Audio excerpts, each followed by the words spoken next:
Hey, the Joyful Yogini here. Happy Wednesday. Happy hump day. It's time for Intuition Wednesday. This is where you get to practice your own intuition. I am so freaking tired. Anyone else tired here?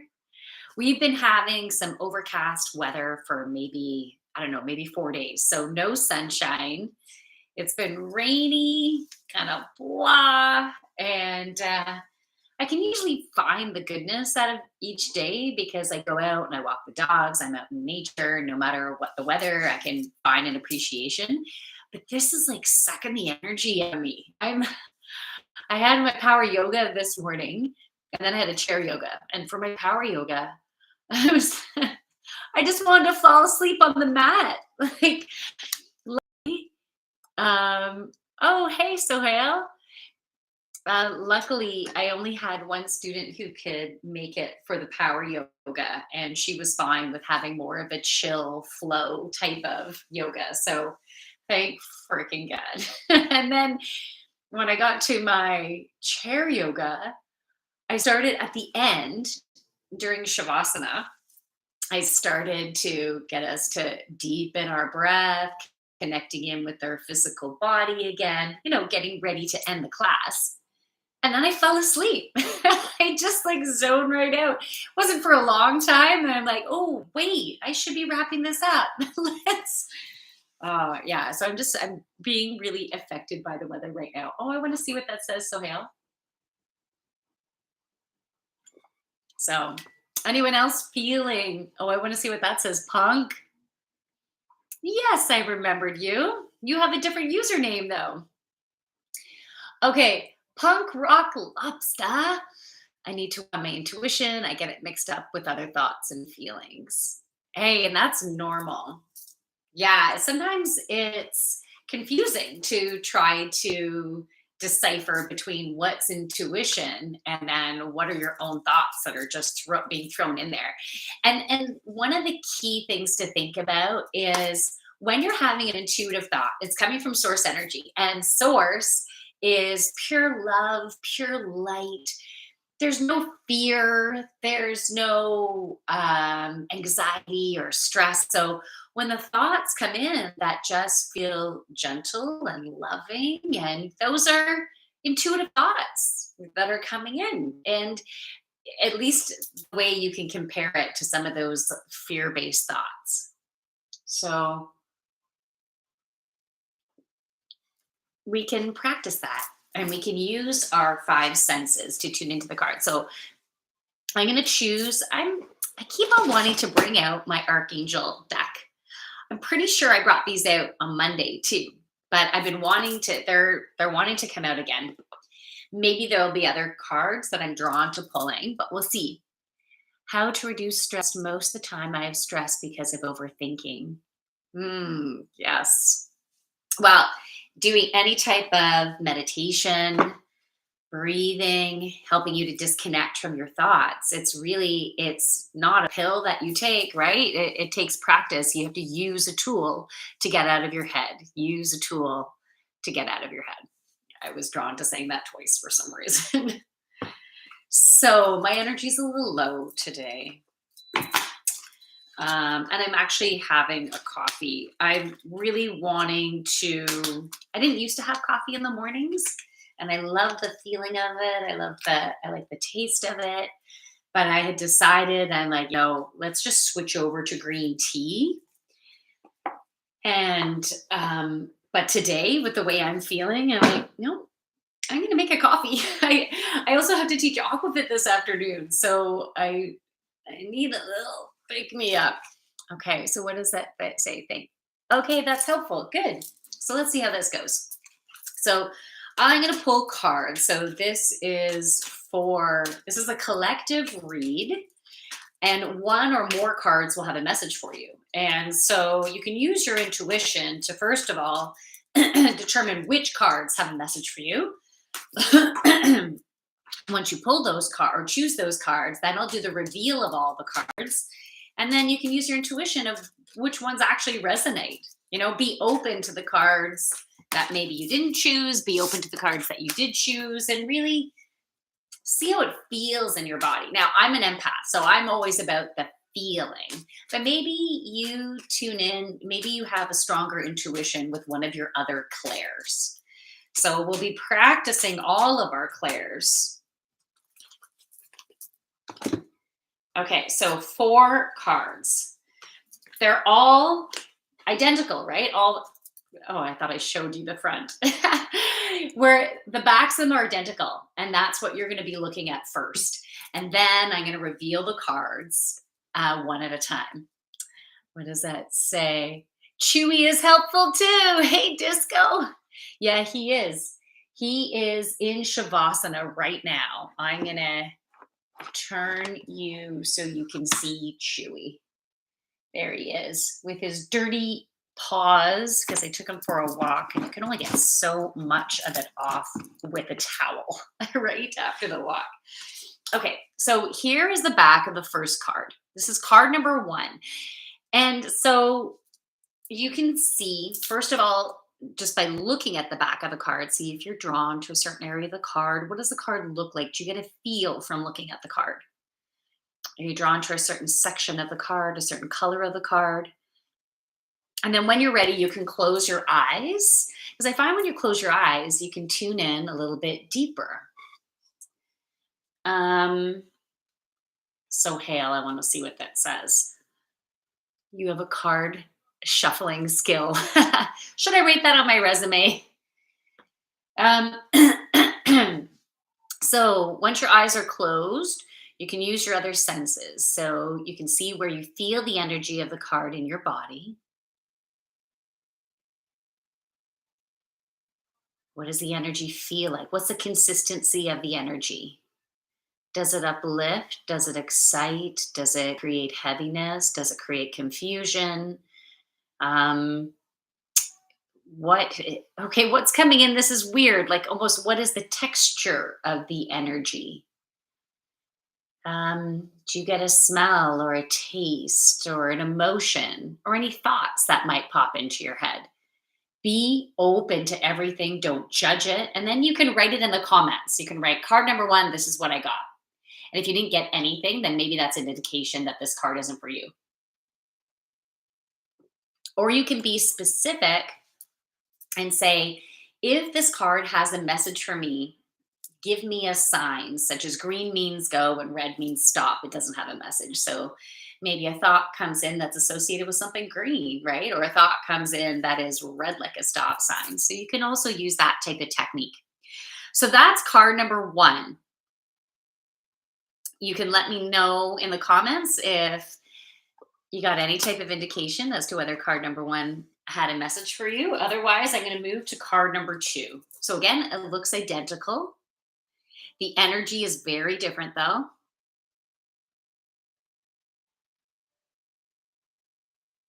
So start by looking at the card, and even though it looks the same, in your mind's eye, the perception of the look of the card could be slightly different because you're tapping in to the energy, to the consistency of the vibration.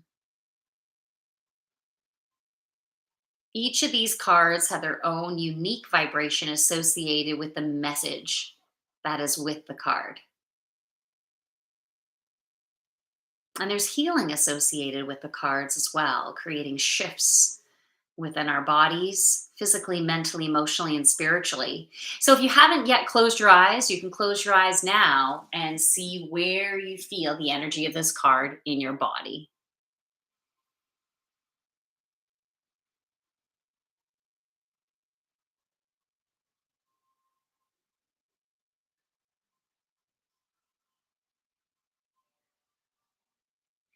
And then you can tap in to thoughts. Don't judge them, as I said before. Just be open to what thoughts come in. Maybe images that pop into your head, emotions, just a feeling, a knowing.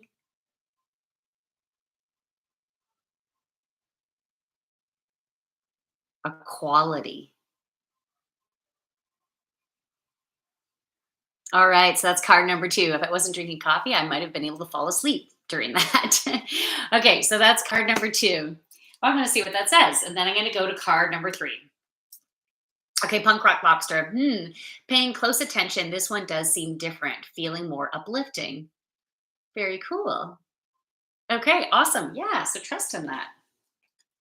That's great. So this is card number 3. And if you want in the comments, just because if you wanted to go back to the comments after and see what you got and how it felt, if you wrote card number 3, this is what I got. Just a suggestion. You don't have to. So after looking at the card for a while, you can then close your eyes, feel it in your body. Where do you feel it?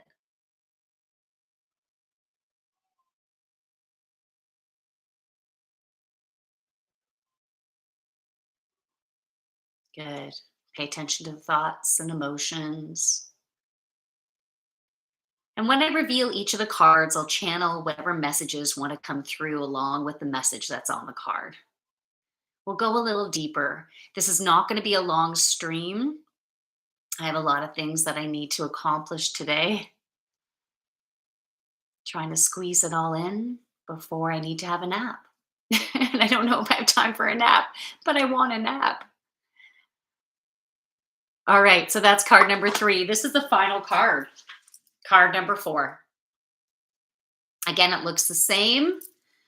We're just tuning into it, seeing if there's any type of difference while looking at this. Oh, you're feeling this one in your chest, invalid life form, or that might have been from card number 3, maybe. So when it's in your chest, it's associated with your heart chakra. And so maybe you're going through some type of heart healing, which a lot of us are. It makes sense. Could be a blockage that's wanting to open, being hurt in the past, thinking that you were loved, and then something happening, feeling like that love was a fraud or a fake, and then like almost like crumbles. But it's just our distortions and perceptions. Because really, to delve into love, it's about having experiences that do warm your heart, help make your heart sing. And whether someone else was truly there on the same plane of love, it doesn't mean that it wasn't love for you. But it also reinforces that we're all on our own journey and we're all doing the best that we can. So it's not necessarily about someone hurting you intentionally. And it's important for us to have the courage to allow our heart to fully open again. And this time, our eyes are wide open. Henry Barrington. It has been a long time, it seems. How are you? Welcome to the stream. All right. So I'm assuming you had a chance to close your eyes and tap into the energy of this card. If you need me to hold it up longer, let me know. I can always bring it back up. I'm guessing that that has been long enough. So it's time to reveal the cards. I have a tickly ear. You know, this is what I'm drawn to saying before I do the reveal. The way we are needing to approach life, make decisions, move forward, it is so different than, oh, I want to read what that says, punk. It's so different than how it has been. There is nothing that is set in stone. And there was a lot of karmic stuff that was happening before, and we needed to have these different experiences. And now it's about being open and flowing. It's important for us to flow. And where our focus is what is bringing, is what is coming forth. And so you'll notice these different opportunities will come forth, and you'd be like, oh, I was just thinking about that. And it's, okay. It's kind of like, what came first, the chicken or the egg? Well, when something presents, it really means that the seeds were planted beforehand. And when you're planting those seeds, sometimes it's just like, oh, that might be kind of nice. Or you might have an experience of, oh, I don't want that. I want this, right? You can have these different experiences that hey, you're planting seeds. And then when those seeds start to grow and then you have something actually present, you don't have to take that opportunity, but that opportunity is there because you manifested that opportunity. You had some focus there, and then, like, here you go. And you do have a chance to make a choice to let that opportunity to just, they're showing me a flower. If you get a bouquet of flowers that look beautiful and fresh, and then they start to wilt and get brown. And then if you left them on your counter for a really long time, if they were still in water, they'd get moldy. If they were out of water, they'll just get all dried up and shrivel and end up going to dust, right? So it's your choice as to whether these opportunities are going to solidify. Okay. So right now, really focus on what you want, because things are presenting and we need to flow, and we got to watch our fear that's been coming up. You've been busy. I'm great. Thanks. How have you been? I want to read punks as well. Yeah, it's been like this. It's been like this. And I've been fighting. I was fighting a head cold before, and now the weather is just like, I'm like drained. And but anyways, overall, it's been pretty cool. Okay, so punk rock lobster says card number 3 feels a bit similar to card 2, but more loving. Card 4 and feeling more in your head. Okay, that's cool to know. Okay, so we're gonna go to card number 1.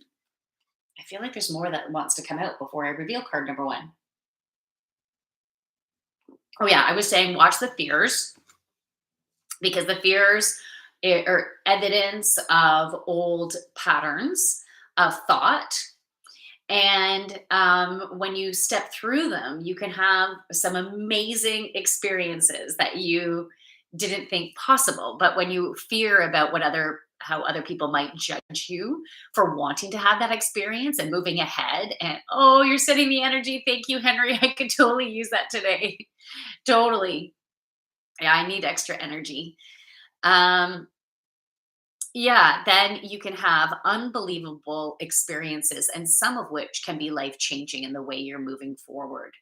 So embrace the new, release the fear, trust you're listening to your intuition, and make choices that feel fun.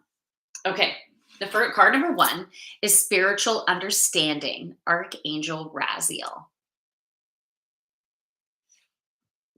I am bringing you esoteric information and symbols, helping you understand spiritual truths. And we have the dove at the top, which symbolizes peace, harmony.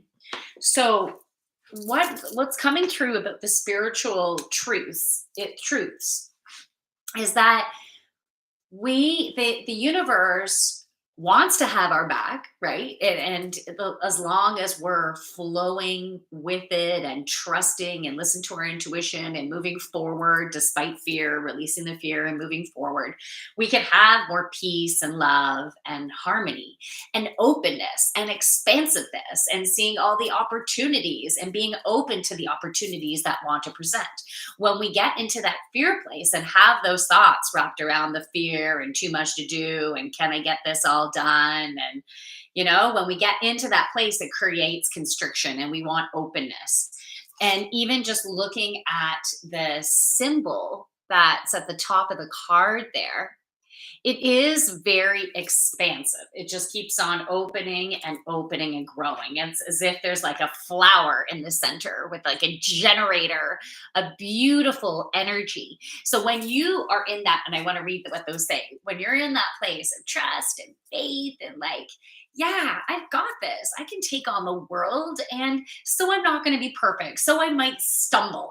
They're showing me, oh, thanks for the whatever those coins were coming up. Oh, those for the award. Thank you so much, hun. It's Henry, Wholesome Award. Thank you. Oh, and it smells like hot sauce. I've been wanting to catch you so much. I'm so glad you did. daddy dads here. Wow, I just love those words. Okay, so cool. Okay, this is my moniker. How is your relationship with your children? Oh, why do you ask? It's I, I want to like I'll answer that. I'll go back to this. My relationship with my kids has been strengthening and growing. I'm going through a separation right now, so it's been trying for everybody. But I feel like my relationship has been growing. Yet I've been needing to go within a lot and do my own thing a lot, like not spending a lot of one-on-one time with each of them, right? But I need to trust in that. I've been needing to make choices for me, and everyone seems to be doing okay and doing their thing. But I'd like to know why you ask. Okay, so spiritual understanding, where was I with this one? So with the yeah, we have an opportunity to create more expansiveness as we're moving forward and releasing the fear, because the fear can prevent us from stepping in. And if you're unsure as to whether something is right for you, then just get your foot wet a little bit. It's just like dipping your foot in the water and just testing it out and seeing, and then being honest with yourself and being honest with other people in the way and the energy that you feel comfortable in putting forth. But there's some really cool opportunities that can unfold for each and every one of us as we have that trust to move forward. And this is my moniker. Says, I ask because my mom is a yogini, but we have a really bad relationship. Oh, and I don't understand how she is so positive to strangers but not to me. Oh, I'm so sorry, honey. I feel your sadness. Sometimes it can simply be from the patterns of what she grew up with and how her parents treated her and the relationship there. Um, it it could be the different stuff she's going through. I find even, let's say, with my kids, you know, about one older kids all happy and go lucky with their friends, and then she'll like come and blast me, and I'd be like, whoa. And then all nice and happy with her friends, and right. And I remember doing that when I was a kid, with maybe blasting my mom, and then but anytime I had a friend on the phone, um, then I was in my happy place, right? So but if you felt comfortable, you could speak up. You could say something, but depends on your relationship, and try to open stuff up. Maybe even ask her directly. Go with your intuition with that one. Your leggings are cool. Thank you. As someone with ADHD, I find it difficult to be honest. Being too honest is fearful. Okay, smells like hot sauce. I'm curious. Why does being honest, what does that have to do with being ADHD? What's the connection there? I'm not understanding the connection. I'd love for you to go a little bit deeper with that. Okay, here's card number 2, teaching and learning, Archangel Zedekiel.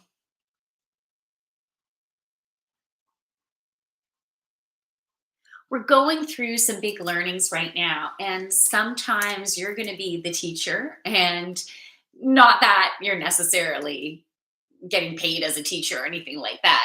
Oh, how is my battery on my phone? Do I need to plug it in? Oh, it's okay.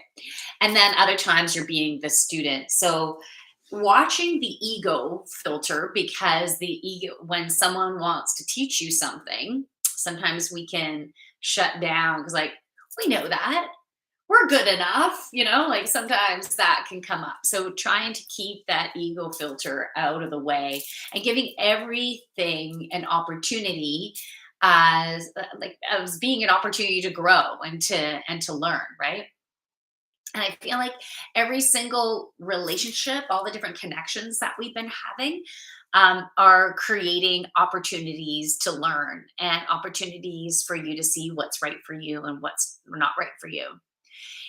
I've been going on some dates, right? And meeting different people and tuning into my reactions to things and go, well, they're really nice, but that doesn't feel good. And then watching to see if guilt comes up about not saying something or still kind of like not just ending it, just stopping the communication, right?